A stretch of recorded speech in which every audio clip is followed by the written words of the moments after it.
우리 열왕기상 11장 9절에서 13절까지 말씀 찾으신 줄 알고 저와 함께 교독하도록 하겠습니다.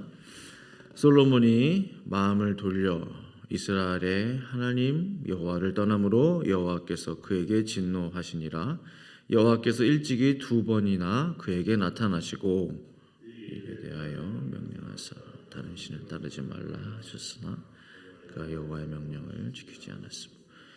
여호와께서 솔로몬에게 말씀하시되 내게 이러한 일이 있었고 또 내가 내 언약과 내가 네게 명령한 법도를 지키지 아니하였으니 내가 반드시 이 나라를 네게서 빼앗아 내 신하에게 주리라.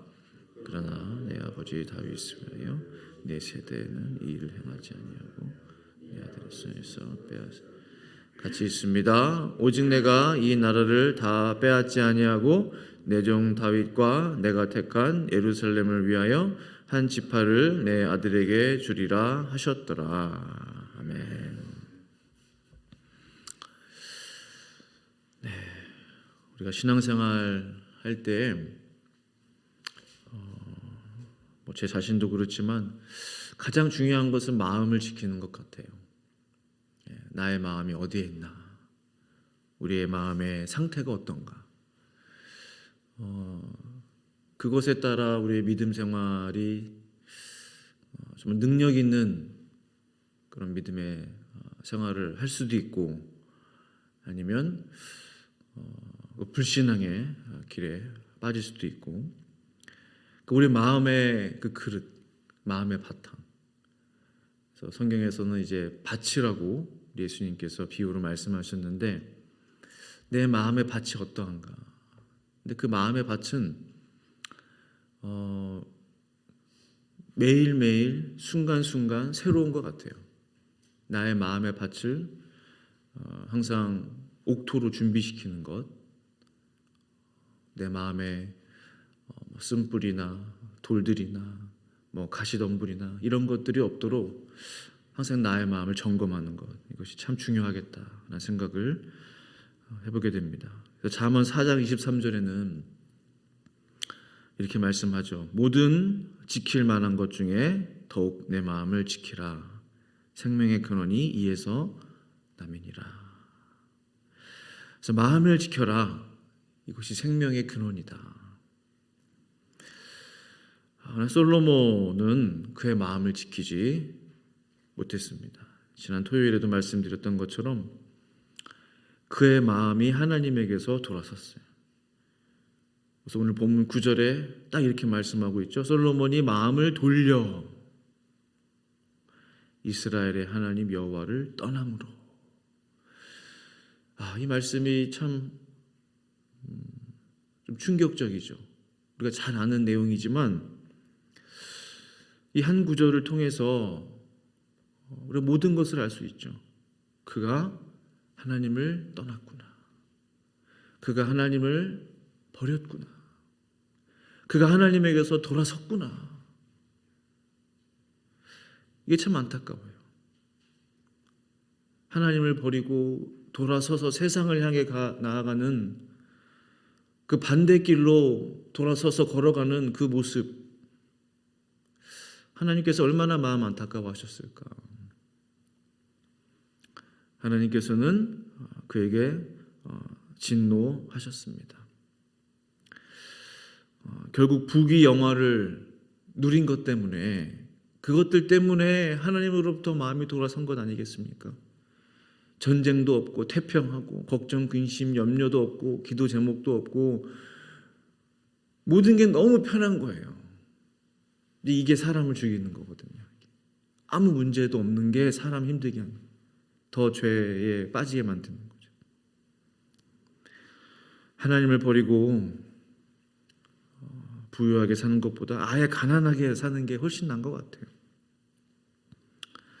그러나 우리 하나님께서는 범죄한 자녀들에게, 택한 백성들에게 기회를 주십니다. 그냥 한 번에 벌하시는 분이 아니시죠. 사울이 하나님 앞에 범죄하고 그가 버림받기까지 하나님이 기회를 주셨거든요. 그 마지막 기회가 이제 아말렉과의 전쟁. 사무엘이 말하잖아요. 왕은 이제 하나님의 말씀을 들으소서. 이제 마지막 테스트였는데 뭐죠? 아말렉을 하나님이 심판하시고자 이스라엘을 지금 사용하시는 거니까 사울 왕이요, 어린 아이로부터 노년에 이르기까지 한 사람도 남김없이 다 쓰러뜨려야 합니다. 모든 물건들을 다, 모든 기물들을, 모든 성들을 다 불태워야 합니다. 그것이 하나님의 말씀이었고 마지막 테스트였거든요. 사울이 그것을 지키지 못하죠. 하나님이 주신 기회를, 그 순종을 기대하시고 마지막 기회를 주셨는데 사울은 그것을 지키지 못하고 테스트에 통과하지 못하죠. 결국 하나님으로부터 버림받은 건 아니겠습니까? 하나님께서는 범죄한 자녀들에게 기회를 주세요. 회개할 수 있는 은혜를 주십니다. 솔로몬이 하나님을 떠났을 때 하나님이 2번씩이나, 일찍이 2번이나 그에게 나타나시고 라고 했습니다. 선지자를 통하지 않고 직접 2번 하나님이 그에게 나타나 주셨다라고 해석해 볼 수 있겠죠. 그러나 그는 하나님께로 돌아가지 않습니다. 하나님을 직접 봤음에도 불구하고 2번이나 하나님이 나타나셔서 그러면 안 된다, 나에게로 돌아와라 라고 하셨음에도 불구하고 솔로몬은 그대로 자기의 갈 길을 갔습니다. 우상의 힘은 이렇게 강합니다. 세상의 힘은 이렇게 강해요. 끌어당기는 힘이 이토록 강하고 무섭습니다. 하나님이 코앞에 나타나도, 눈앞에 내가 하나님이다 짠 하고 나타나도 하나님을 따르지 않는다는 것이 참 이해가 되지 않잖아요, 때로는.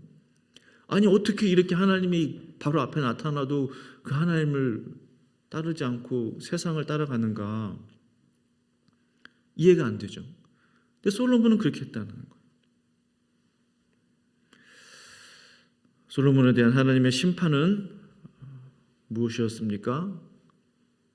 10절, 11절에 이렇게 기록하고 있죠. 이 일에 대하여 명령하사 다른 신을 따르지 말라 하셨으나 그가 여호와의 명령을 지키지 아니하였으므로 여호와께서 솔로몬에게 말씀하시되 내가 이러한 일이 있었고 또 내가 내 언약과 내가 네게 명령한 법도를 지키지 아니하였으니 내가 반드시 이 나라를 내게서 빼앗아 내 신하에게 주리라.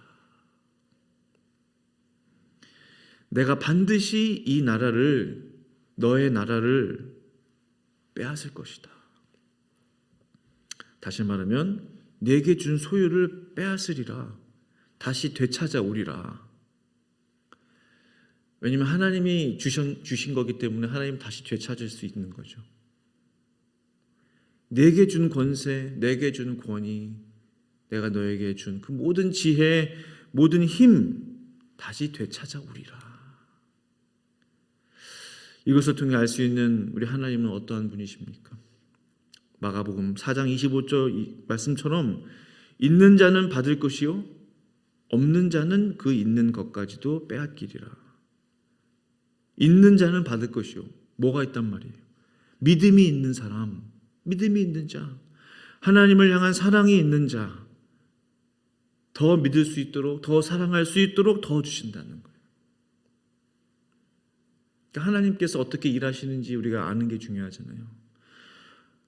하나님은 믿음이 있는 사람에게 더 큰 믿음을 가질 수 있도록 더 큰 은혜, 감사가 있는 자에게 더 큰 감사를 할 수 있도록 더 큰 감사의 조건. 그러니까 없는 자, 뭐가 없다는 말, 믿음도 없고 감사도 없고 뭐 삶의 열매도 없고, 없는 자는 그 있는 것까지도 빼앗아 가시는 그 하나님. 바로 솔로몬에게 그렇게 하신 것이죠. 하나님께서 이 솔로몬의 죄를 심판하시기 위해서 어떻게 이스라엘의 역사를 이끌고 가십니까? 이 이끌어 가시는 장면들을 보면은 참 오묘하고 놀랍습니다. 솔로몬이 죽자 아들 르호보암이 이제 왕권을 얻게 되죠. 이제 처음 왕이 되었으니까 자문을 구합니다. 이제 원로들을 먼저 찾아가요. 그 선대 왕과 함께 했던 이제 그 원로들이 있을 거 아니에요. 찾아가서 제가 어떻게 이 나라를 이끌면 좋겠습니까? 했더니 원로들의 이제 말을 들어보니 이렇게 얘기하는 거예요. 왕이요, 백성들을 섬기십시오. 왕이 오늘 백성들을 섬기면 이 백성들은 영원히 왕의 종이 될 것입니다. 그런 말을 해요. 그러니까 원로들이 그냥 하는 말이 아니죠. 삶의 지혜로부터 나왔던, 그동안 살면서 여러 가지 배웠던, 경험했던 그 경험에서 나오는 그 이야기, 이 솔로몬이 들었어야 하는데, 솔로몬이 누굴 또 찾아가요? 젊은 사람들을 찾아가요. 젊은 사람들이 뭐라고 그래요? 솔로몬 왕은 채찍으로 백성들을 다스렸다면 이 르호보암 왕이시여, 당신은 전갈 채찍으로 백성들을 다스리소서. 더 강경책으로 강경 정치를 하라는 거죠. 백성들을 더 올가매라는 거죠. 더 압박하라는 거죠. 더 많은 일들을 시키고 억압하라는 거죠. 강하게 몰아붙이라는 거죠. 근데 이 르호보암이요, 그 원로들의 말을 듣지 않고 이 젊은 사람들의 말을 따라요. 근데 그걸 이야기해버려요. 백성들 앞에서. 내 아버지는 채찍으로 여러분들을 다스렸지만 나는 앞으로 전갈 채찍으로 우리 백성들을 다스릴 것입니다. 참 얼마나 지혜롭지 못합니까? 그 말을 좋아할 사람이 어디 있겠어요? 그렇게 말하는 왕의 말을 따를 사람이 누가 있겠습니까? 근데 이게 하나님의 역사라는 거죠. 이게. 하나님께서 르호보암에게 이 나라를 주시지 않기로 결정하셨기 때문에, 이 참 어떻게 설명하기 어렵지만 르호보암이 이렇게 어리석은 말을 해요. 원로들의 말을 따르지 않고 젊은 사람들의 말을 따라요. 르호보암이 이제 정갈 채찍 얘기했잖아요. 그래서 역군의 이제 감독관, 새롭게 임명한 그 아도람을 보냅니다. 이스라엘 백성들에게. 이제 이 아도람이 너희들의 이제 역군을 담당할 이제 감독관이다. 근데 백성들이 가뜩이나 화가 나 있는데, 이 르호보암의 신하구나, 측근이구나, 충신이구나, 돌로 쳐서 죽이자. 오자마자 아도람이 죽게 돼요. 근데 이 르호보암이 어떻게 해요? 그 배포가 어디 갔는지, 정갈 채찍으로 뭐 다스리겠다고 했던 배포는 어디 갔는지 그날로 그냥 예루살렘으로 내빼요. 도망쳐버려요. 이 리더로서 준비가 되어 있지 않았죠. 이름만 왕일 뿐이지 전혀 왕이 될 준비가 되어 있지 않았습니다. 르호보암은 예루살렘으로 도망가고, 이때 떠오르는 라이징 스타가 바로 여로보암이에요. 여로보암은 느밧의 아들, 느밧은 솔로몬의 신하. 하나님의 말씀대로 되어가는 거의 역사가 참 놀랍지 않습니까? 르호보암이 인기를 얻게 돼요. 저 봐라, 르호보암 꼴 좀 봐라. 우리는 다윗을 따르지 않겠다 선언을 해버립니다. 백성들의 마음이, 아까 말씀드린 마음이 갑자기 한순간에 다 돌았어요. 그제는 다윗을 따랐고 이제 솔로몬 때도 잘 살았는데 다윗 솔로몬 이제 필요 없다 이겁니다. 이제 르호보암 하는 거 보니까 필요 없어요. 이걸 보면서 알 수 있는 게, 이 권력이 3대가 가지 않는구나. 권력이 3대까지 가지 않는다. 우리가 그런 이야기들 하죠. 이제 뭐 북한 이야기하면서 3대까지 온전한 권력이 내려가기가 쉽지 않은 일이다. 우리 성경에서 또 우리가 알 수 있는 역사적인 사실이죠. 하나님께서 이제 북이스라엘 12지파의 10지파를 차지하고 있는 그 북이스라엘을 느밧의 아들 여로보암에게 다 주게 됩니다. 자, 이 성경 이야기를 쭉 이렇게 어떻게 남북이 갈라졌는지 말씀을 드렸는데, 이 모든 일의 시작은 무엇 때문이에요? 이 모든 일의 시작은 그 선대 왕이었던 그 솔로몬이 하나님을 버리니 이렇게 된 거예요. 나라꼴이. 하나님을 버리면, 우리가 하나님을 떠나면, 하나님을 등지면, 하나님을 멀리하면 결국은 이렇게 되는 거죠. 아무리 시작이 화려하고 아름답고 솔로몬이 말씀드린 대로 무릎을 꿇으며 백성들 앞에서 예배하고 찬양하고 솔로몬이 건축한 그 성전에 하나님의 임재의 구름이 가득 찼었거든요. 마치 다윗의 모습을 보는 것 같았어요. 솔로몬의 그 기도를 들으니. 근데 보세요. 마지막에 완전히 우상 숭배자로 전락해버리고 오늘 본문 첫 구절에 그가 마음이 돌아서서 하나님을 떠나니라. 그것 때문에 나라가 완전히 반쪽으로 쪼개지게 되었어요. 죄는 죄를 낳습니다. 여기서 끝이 아니에요. 반으로 나눠진 게 다가 아니에요. 솔로몬의 그 우상 숭배의 죄가 먼저 북이스라엘에게 임합니다. 이 죄는 계속 흘러가는 것 같아요. 흘러가는 그런 영향이 있어요. 힘이 있어요. 누군가 그걸 끊어내지 않으면 흘러간단 말입니다. 죄는 대물림 된다는 거예요. 북이스라엘 왕 여로보암이 이런 결정을 해요. 이제 뭐 다윗도 필요 없고 뭐 없잖아요. 근데 솔로몬이 건축한 그 성전이 어디 있어요? 예루살렘에 있단 말이에요. 남유다에. 르호보암이 겨우 지금 그 남유다 베냐민 지파와 같이 그 조그만 남유다 지금 다스리고. 근데 거기까지 갈 수가 없단 말이에요. 왜? 백성들이 이제 솔로몬이 건축한 성전에 가서 예배드리러 가다 보면은 마음이 또 바뀔 거 아니에요. 아, 솔로몬 왕이 건축한 성전이구나. 여로보암이 어떤 결정을 해요? 거기까지 갈 것 없다 이거예요. 우리는 우리대로 예배드리겠다. 이것이 바로 애굽에서 우리를 이끌어낸 신이다 하면서 금송아지 2마리를 만들어냅니다. 잘 아시죠? 하나는 베델에 하나는 단에 그 금송아지를 세우게 돼요. 그때부터 우리가 이것을 알아요. 그때부터 이스라엘이 본격적으로 우상 숭배를 하기 시작했다는 사실이에요. 그전에는 조금씩 간헐적으로 뭐 가끔씩 섬겼지만 이 여로보암이 아예 대놓고 솔로몬 성전을 이제는 완전히 버리고 북이스라엘에서 우리대로 우리식으로 예배드리겠다 하면서 금송아지 2개를 단은 저 위에요. 북쪽. 베델은 저 밑에예요. 최북단 최남단에 금송아지 제단을 2개를 딱 세웠다는 말은 뭐예요? 이 나라 전체가 북이스라엘 전체가 이제는 여호와 하나님을 따르지 아니하고 저 금송아지를 따르겠다고 결단을 한 거예요. 이것이 얼마나 안타까운 일입니까? 이미 수천 년 전 일이지만은 참 제 마음을 안타깝게 해요.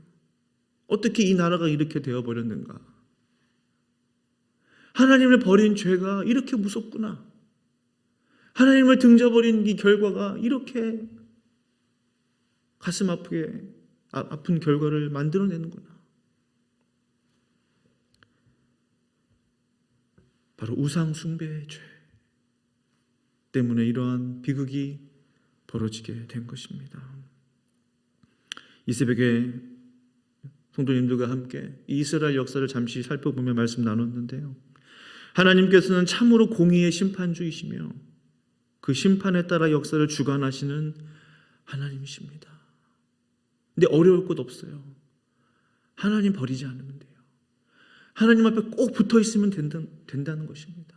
근데 하나님 버리는 순간, 하나님 등지는 순간 비극은 찾아오게 되는 거예요. 우상 숭배 이스라엘 역사가 오늘날 성경에 기록되어 우리들에게 전해지는 이유가 무엇일까요? 반드시 우리에게 적용할 수 있는 교훈이 있기 때문입니다.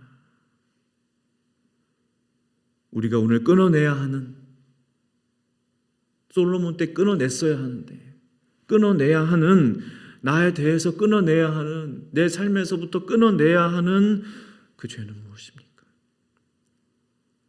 하나님이 나에게 주시는, 솔로몬에게 2번씩이나 경고하셨다면 나에게도 말씀하시는 하나님이실 거예요. 오늘 나에게 경고하시는 하나님의 메시지는 무엇입니까? 이 새벽에 함께 하나님 앞에 기도할 수 있기를 바라요. 그래서 나의 마음을 새롭게 하시는, 나의 마음이 다시금 하나님께로 돌아가는 그러한 은혜가 이 아침에 저와 성도님들 가운데 있기를 간절히 축원합니다. 우리 함께 기도하시겠습니다. 걸어가신 아버지 하나님, 하나님께서 그토록 다윗을 사랑하시고 그를 위대한 하나님의 사람으로, 하나님의 종으로, 왕으로 세워주셨는데 하나님, 그 복이 솔로몬에게 임했습니다. 그러나 그가 그 복을 잘 관리하지 못하여 마지막에서는 하나님을 버리고 하나님을 등졌습니다. 그것이 이스라엘의 비극으로, 우상 숭배 역사의 시작으로 임하게 되었습니다. 하나님, 우리가 오늘 끊어내야 하는 나의 죄는 무엇입니까? 내 마음 가운데 말씀하시는 우상들은 무엇입니까? 버려야 하는, 끊어내야 하는, 등져야 하는, 멀리해야 하는 내 안의 죄들은 무엇입니까? 이 시간 깨닫게 하시고 알게 하여 주셔서 하나님, 이스라엘이 반복했던 그 죄 전체를 그대로 밟지 않도록 주님 은혜를 베풀어 주시옵소서. 나의 마음을 새롭게 하시고 이 아침 다시금 나의 발걸음을 돌려 하나님께로 향할 수 있도록, 나의 시선을 하나님께로 고정할 수 있도록 우리 하나님 역사하여 주시옵소서. 예수님의 이름으로 간절히 기도드립니다. 아멘.